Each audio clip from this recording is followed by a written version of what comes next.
Vivimos en una burbuja, pero hay historias de personas que te hacen que se reviente.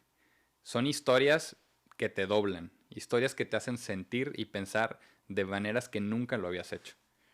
Pero muchas veces esas historias son demasiado fuertes y demasiado duras para contarlas. Sabes que si las cuentas vas a ser juzgado o juzgada, te van a mirar feo, incluso puede que se burlen de ti, y eso va a revivir todas esas heridas de tu pasado.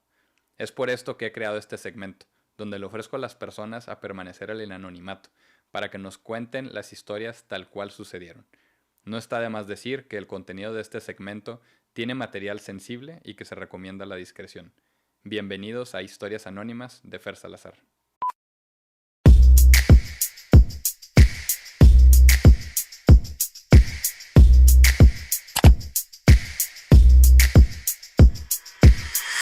La violencia intrafamiliar, ya sea física, sexual o psicoemocional, es una realidad que con el tiempo se ha vuelto más y más preocupante. Lo más alarmante es que de las 3.2 millones de personas que se estima que fueron víctimas de este delito, solo 96,000 personas denunciaron para que se abriera una investigación, lo que deja una cifra negra muy amplia. Las razones para que las personas no lo abran son muchas. En ocasiones es miedo a la reacción del agresor o agresora o la creencia de que simplemente lo pueden resolver solas.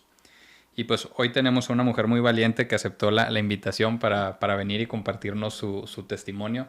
De verdad que yo quiero agradecerte bastante por darte permiso de venir y contarnos tu testimonio. Como decíamos antes del capítulo, pues no hay impactos pequeños. Estamos convencidos, al menos en este podcast, que todo esto sirve muchísimo. Incluso para personas que a lo mejor no vivieron lo mismo, puede ayudarlos a evitar vivir una situación así.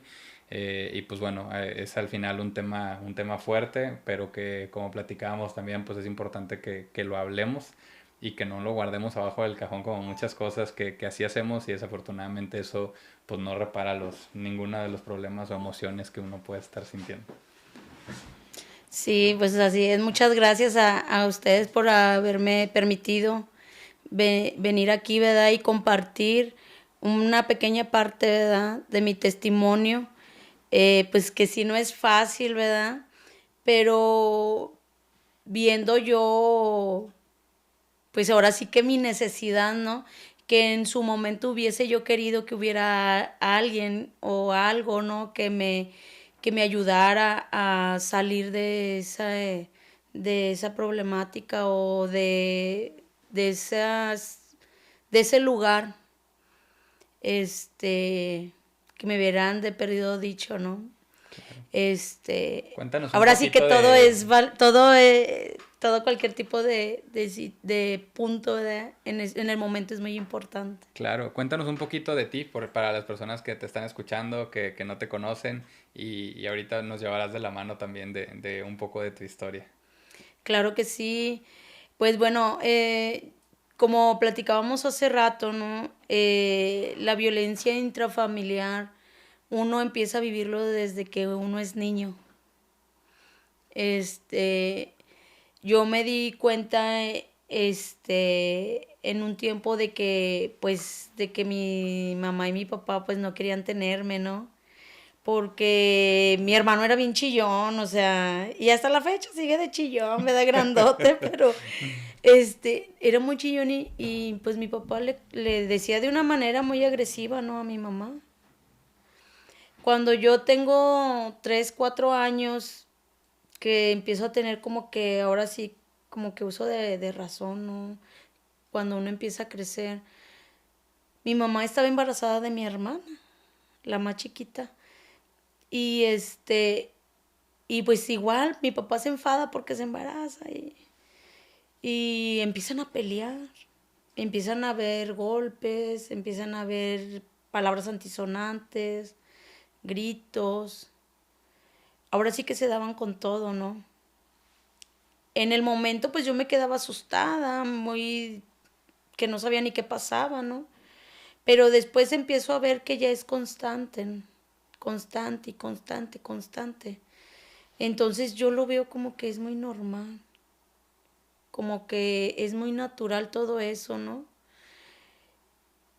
Lo que sí era de que yo me molestaba mucho cuando a mí me decían, no, es que tú no, o tú no vas a ir, tú no vas a jugar. nada más tus hermanos. Eso a mí me molestaba muchísimo, muchísimo. Pero no decía nada, yo me quedaba callada. Me daba mucha tristeza, me daba enojo, pero yo no podía gritar porque no podía gritar. Yo no podía llorar porque yo era la mayor y lo que yo hiciera lo iba a hacer también mi hermana más chica. ¿Y era algo que no hacías porque, digamos que explícitamente te decían que tú no podías hacer, Que o yo no era lo... tú pensando en tu hermana, por ejemplo? Lo que pasa es que te ponen una losa y dices, y te ponen una responsabilidad que no te corresponde. Porque eres una niña en ese momento. O sea, yo era una niña en ese momento. Entonces, pues yo quería ser niña. Yo quería jugar, yo quería salir a la calle, yo quería llenarme de tierra, llenarme de lodo. O sea, y no lo puedes hacer porque tú eres el ejemplo a seguir de tu hermana. Entonces, te quitan, te rompen, te roban tu niñez. Ahora sí que dices, no ocupas una pistola para matar a una persona. La matas con las palabras. Porque le matas sueños, ilusiones y anhelos. Porque yo toda la vida me quedé con las ganas de subirme a un caballo, de llenarme mis pies de lodo. O sea, yo tenía 12 años, yo no sabía peinarme, yo no sabía abrocharme unas agujetas, porque mi mamá ya me había dado la responsabilidad de estar en un negocio y yo tenía que estar en el negocio, atendiendo y cuidando a una niña, siendo yo una niña, porque yo le llevo únicamente 5 años yo le llevo 5 años a mi hermana. Nace mi hermana, yo tengo 5 años. A los 7 años que mi mamá pone el negocio, tengo que hacerme con la responsabilidad del negocio y la responsabilidad de la niña. Entonces, como te digo, o sea, se matan sueños, ilusiones y todo, y viendo, o sea, cómo se golpeaban cuando se ponían y tomaban y se golpeaban. ¿Y eso era algo que sucedía únicamente entre ustedes, entre ellos dos?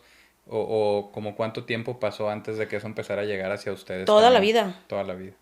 toda la vida. Entonces, como te digo, o sea, esa violencia intrafamiliar yo la vi en mi casa con mis padres. Eran golpes y no creas que era un aventón, una estirada de pelo, no, eran golpes. O sea, de que si se agarraban con el sartén, con la cadena, o sea, así como de película, así como lo ves en una película y yo decía, es que eso no es cierto, eso es verdad, sí pasa y yo como niña en ese entonces yo decía, ¿por qué pasan ese tipo de cosas en la televisión? Y me molestaba y yo la apagaba y yo ya no veía. De hecho, yo no soy muy amante de ver televisión. No me Algo que gusta. veías realmente en tu casa. Era porque yo decía, ¿para qué lo quiero ver en una película si yo lo vivo en carne propia? O sea, no me gusta. De hecho, si cuando empiezan a gritar o empiezan a levantar la voz y yo luego como que me bloqueo. O sea, hay algo que me bloquea que me dice, aléjate. Y siendo que yo hablo bien fuerte. Y hablo y con la voz muy así, muy ronca, muy fuerte. Y dicen, esta está enojada, está molesta. No, así es mi forma de hablar. O así lo expreso, o sea. Hoy, poco a poco, estoy terminando con ese tipo de cosas, ¿no? Porque como te platicaba, o sea, eso lo viví desde niña. Y rechazada desde que antes de nacer.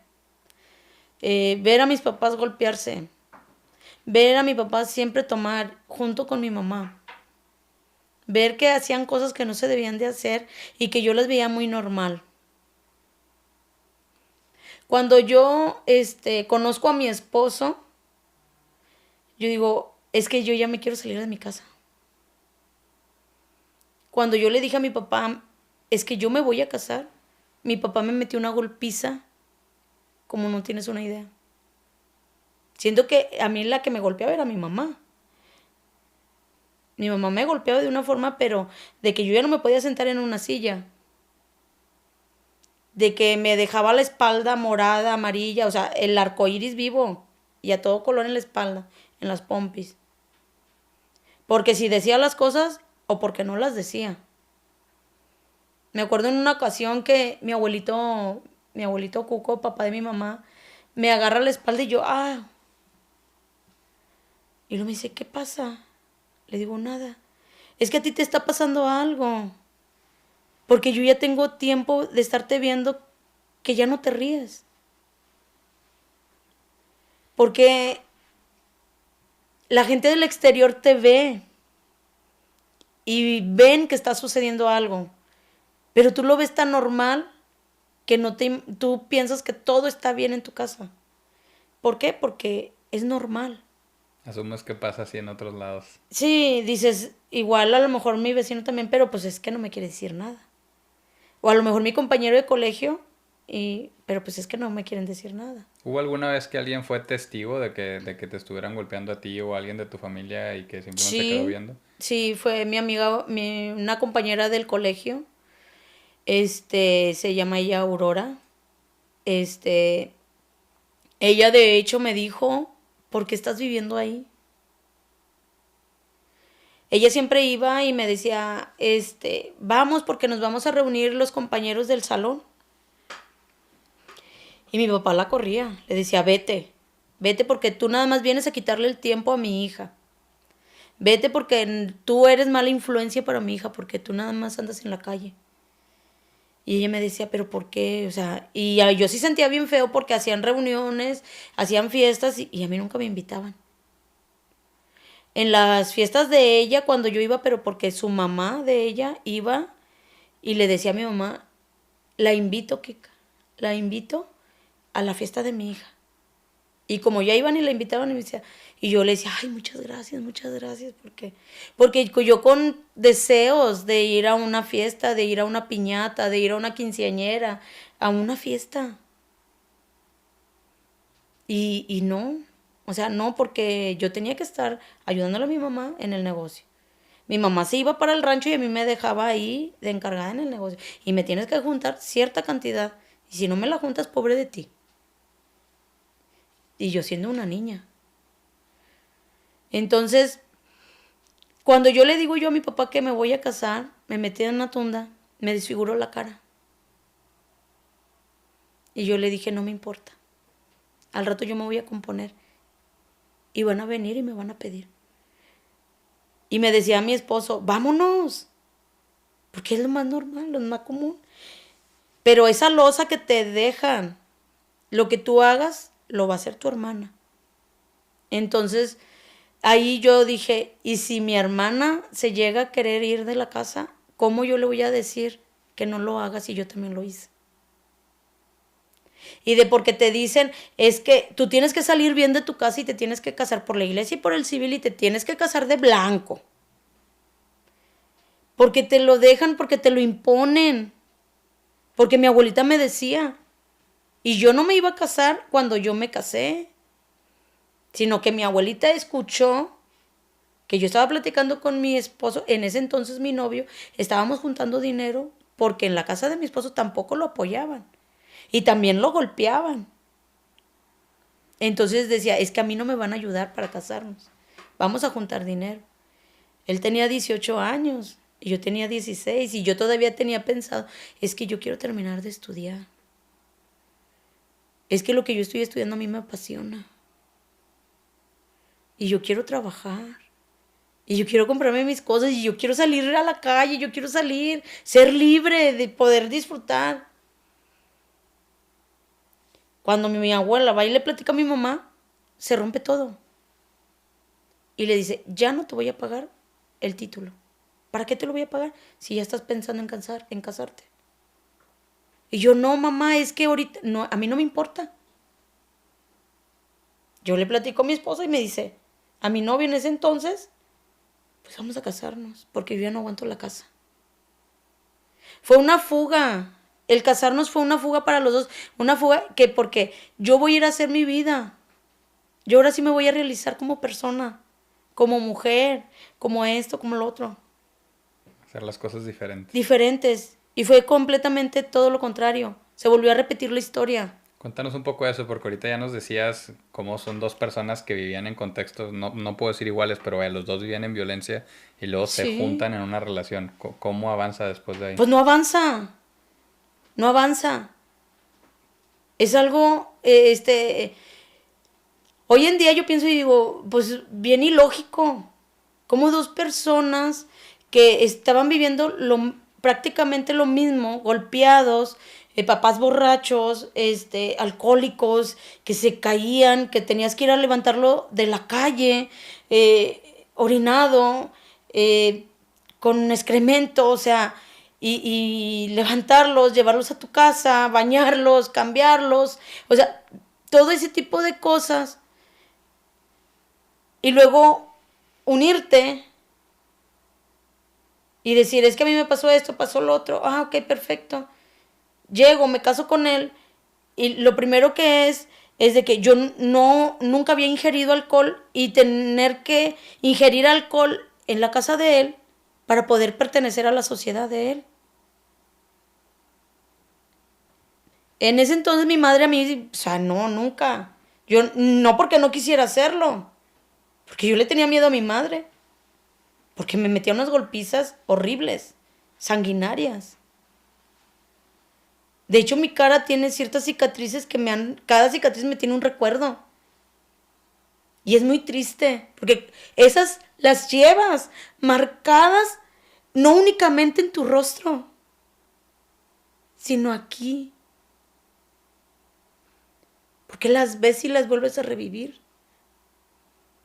Y cada vez que yo las veía, yo decía, cuando Dios me dé un hijo, yo no lo voy a tocar. Porque es muy, muy triste, muy doloroso dejarle una cicatriz a tu hijo para toda la vida. Ya no creces igual. Porque sí lo hacías o porque no lo hacías igual, o porque te callabas o porque lo hablabas igual. O sea, era la golpiza que te correspondía del día. No había manera de salir de ahí. De salir de ahí, yo corría. De hecho, mis rodillas a mí me duelen y más en este tiempo. Porque era o ladrillo, o zapato, o guareche, o escoba, y el mismo que te aventaban y donde te cayeran. Yo tenía la mala suerte de que siempre en mis rodillas. Y me duelen. Y esas ahí están. Y dices, ¿cómo te puedes olvidar de lo que te ha pasado? Ahí está. Aunque tú te quieras salir de ahí o ya no quieras recordarlo, ahí está. Entonces, al momento que me caso y que veo que en la casa de mis suegros también toman, yo digo, es normal. Yo lo veía en la casa de mi mamá. Mamá metía a mucha gente y aquí son muchos, es igual. O sea, es normal. Mi esposo se ponía unas borracheras y yo le decía, ¿pero por qué? Y luego yo decía, pues es que mi papá también tomaba, a lo mejor se le va a quitar al rato. A lo mejor con todo mi amor yo lo voy a hacer cambiar. No es cierto, son mentiras. Son unas falacias que uno se pone para vivir en esa fantasía del príncipe azul y todo, porque él así me conquistó. Me mandaba recaditos así, y te manda esto tu príncipe azul. Y yo, ay, sí existe. Pero pues era porque era una carente de amor. Porque si mis papás, pues si sus papás ni siquiera les dieron amor a ellos cómo nos iban a dar amor a nosotros. Entonces llega una persona, te habla bonito en el oído y te dice que es tu príncipe azul, el amor de tu vida, pues dices, ay, pues sí es cierto. Los cuentos de hadas sí existen. Pues no, no existen. Más cuando ya vienes arrastrando una violencia familiar, intrafamiliar, desde que tienes uso de razón. ¿Y cuánto tiempo pasó para que ustedes dentro de su relación ya separados empezaran ahora, digamos que a vivir esa misma violencia, pero entre ustedes dos? Cuando yo me caso con él, en realidad en mi mente era, yo voy a formar una familia bonita. Una relación bonita donde no haya golpes, donde no haya maltratos físicos ni psicológicos. Yo estaba estudiando enfermería. Mi madre, entre todo lo que ella tenía, era de que nosotros lleváramos una educación diferente a la de ella. Entonces ella sí pensaba de que nosotros, no le importaba a ella cuán sacrificio tenía que hacer, nosotros teníamos que estudiar en un colegio, donde nos dieran lo que en realidad nos debería de haber dado ella. Los valores, el respeto, la educación. Porque la educación empieza en la casa. Yo siempre sacaba 9 y 10 y no porque fuera una excelente alumna, no, sino porque yo tenía miedo a que sacara un 8 y que llegara a la casa y me metieran una, porque decía, no, si ya me dan la que me corresponde del día y luego todavía una extra, ya no la voy a aguantar. Yo así pensaba. Y es muy triste, porque hoy que soy madre, yo digo, yo no quiero que mis hijas, tengo 2 hijas, gracias a Dios, que me vieran como un monstruo. Porque yo así veía a mi madre. Y a mi padre como un títere de ella. Entonces yo decía, yo no quiero que mis hijas me vean a mí así, como monstruo. Entonces, cuando yo me caso con mi esposo, yo digo, yo voy a formar una familia bonita. Una familia sin gritos, sin golpes, toda completamente diferente. Y no es cierto, no fue así. Todo el primer año de casados muy bonito. Todo empezó cuando yo descubro a mi esposo platicándole a mi hermano, que estaba teniendo relaciones con una persona que no era yo. Y lo escucho que lo platica muy con gracia. Sí, como si fuera un trofeo. Me recuerdo que cuando lo escuchaba yo gritaba como loca y decía, no puede ser posible, o sea, no, porque eso yo ya lo había visto con mi papá. Porque eso yo lo vi con mi papá, porque yo veía como mi papá con una persona, con otra persona, y hasta la fecha siempre sigo viendo lo mismo ahí. Y yo hoy en día marco mi rayita, ¿verdad? Lo que a mí me hace daño, yo me alejo. Nada más siento que me va a empezar a hacer daño, yo me alejo. Entonces, pues si toda la vida lo he visto con mi papá, ¿por qué? Y yo le gritaba yo a él, ¿por qué? ¿Por qué si yo ya te había platicado? ¿Por qué si yo ya te había dicho? Pues porque también tomaba, porque ya también se embriagaba y porque no le importaba. Pues porque él así lo vio en su casa y yo lo vi en mi casa, entonces ahí empezó todo el problema. ¿Y qué fue lo que te hizo quedarte? Si ya estabas tú tan clara que ese no era el camino que querías Porque tomar. yo no me quería quedar en la casa de mi mamá. Yo decía, él llega, él toma y yo pues, como si no existiera. Y yo en un lado, él en otro, porque tampoco él quería irse a la casa de su mamá. Pero fue un infierno. Fue algo que no entiendo por qué no me alejé de ahí. Sino, lo que pasa es que una persona que vive violencia intrafamiliar cuando es una niña, al momento de llegar a la vida adulta y formar su propia familia, ya llega siendo una persona iracunda. Ya sea ira reprimida o ira con, ¿cómo se dice? Una persona esquizofrénica. Y yo era una persona iracunda y como que me las callaba, una ira reprimida, porque no tenías derecho a gritar, no tenías derecho desde que eras una niña. Llegas a la vida adulta y no puedes gritar, no puedes decir nada, te lo guardas, pero y luego viene la venganza. Y luego viene que yo al menos me hice una persona masoquista. Y yo decía, pero ¿por qué no me puedo alejar de aquí? Porque entre más me están diciendo, me golpean, me dicen, y yo sigo aquí. Y no lo entendía. Porque nadie me decía, no es normal. Porque no había quien me dijera, esto no es así. Él me decía, si tú quieres dinero, tú te tienes que poner a trabajar, porque aquí ni creas de que yo te voy a dar un peso. Ni creas. Estás completamente equivocada, tienes que ponerte a trabajar. Y como mi madre trabajaba, yo decía, sí, cierto, yo me tengo que poner a trabajar, aunque ya esté casada. Mi madre lo hace y yo también lo tengo que hacer. Porque lo veía normal. Vivía en casa de mis suegros un tiempo, en el primer año, pasando a mitad de año de casados, y yo quedé embarazada. Y mi suegra me golpeaba. Me golpeaba él me empezaba y me gritaba y me decía, yo tirada en el suelo y me gritaba y me decía y me gritaba y me decía, pues porque yo era un palito, yo estaba, si acaso 38 kilos pesaba. Si con cualquier aventón pues me caía. Y me decían, y no grites. Entonces, no grites. O sea, siempre te han dicho en toda tu vida que no debes de gritar, que no debes de expresar lo que tú sientes. Entonces yo lloraba y lloraba para adentro. Y yo decía, ¿por qué me duele mucho el pecho?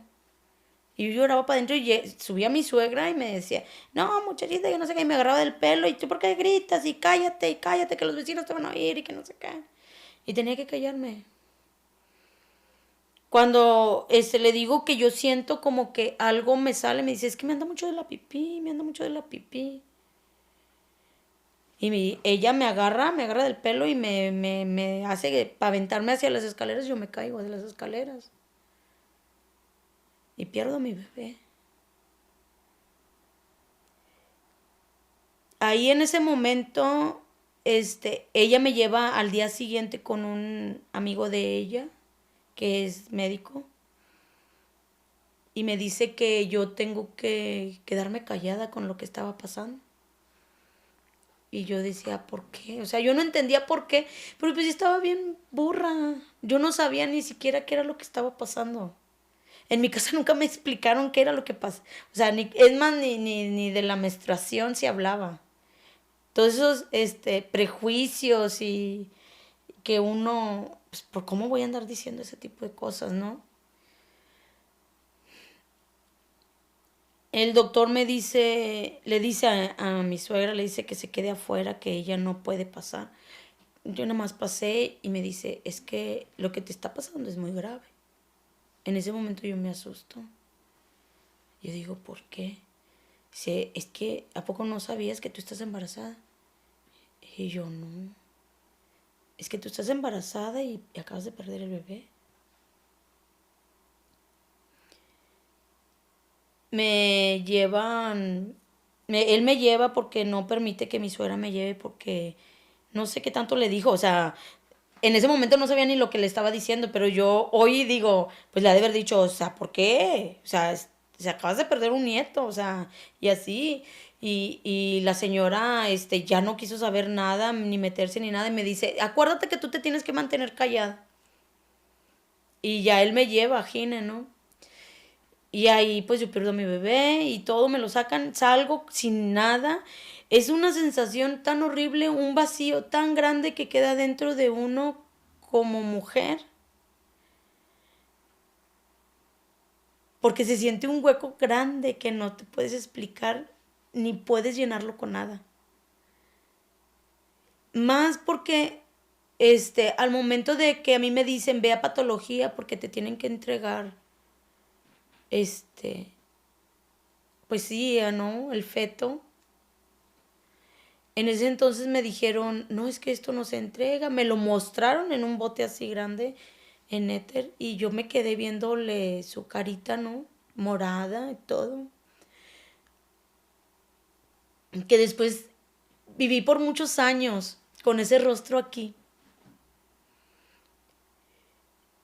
Y yo le decía, ¿por qué? O sea, ¿por qué me atormentas con eso, no? ¿Por qué me atormentas con esa mirada? Con esa mirada que no sé ni de dónde es, ¿no? O sea, toda bloqueada. Un daño muy grande, muy grande.